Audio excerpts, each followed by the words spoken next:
Dear students, today we are going to talk about May Day, International May Day. আমরা এখানে দেখছি কিছু কিছু যে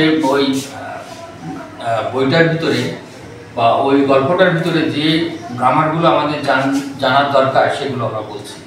যেমন মে ডে এর আগে অন বসবে, অন, মাসের আগে অন বসবে।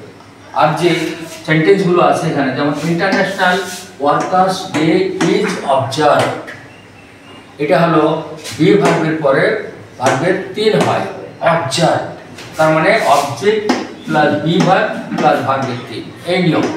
তারপরে হলো রেলি ওয়াজ অ্যাড্রেসড, ওয়াজ আছে বি ভার্ব, অ্যাড্রেসড হবে বাই দি, এটা ভয়েস, ভয়েস ফরম্যাট।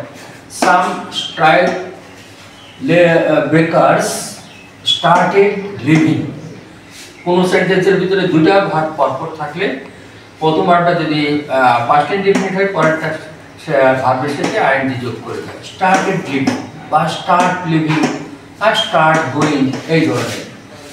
আর এখানে আমাদের যে আছে সিঙ্গুলার প্লুরাল, নাম্বারস, সেই নাম্বারসগুলোর ভিতরে যেমন ফ্যাক্টরি ওয়াই আছে, তাহলে ওয়াই এর আগে আর আছে, তাহলে কোনো ওয়ার্ডের শেষে যদি ওয়াই থাকে, তার আগে কনসোনেন্ট থাকে, তাহলে ওই ওয়াইকে বাদ দিয়ে, এই ওয়াইকে বাদ দিয়ে আই এর যোগ করতে হয়। আমরা ফ্যাক্টরিজ করলাম এখানে।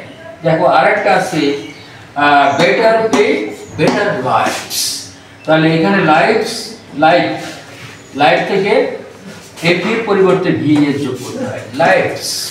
সুতরাং এইভাবে প্রতিটা গল্প ভিতরে অনেক গ্রামার থাকে, সেই গ্রামারগুলো যদি এইভাবে শেখানো যায় তাহলে অনেক কিছু তোমরা শিখতে পারবে। সবাইকে ধন্যবাদ।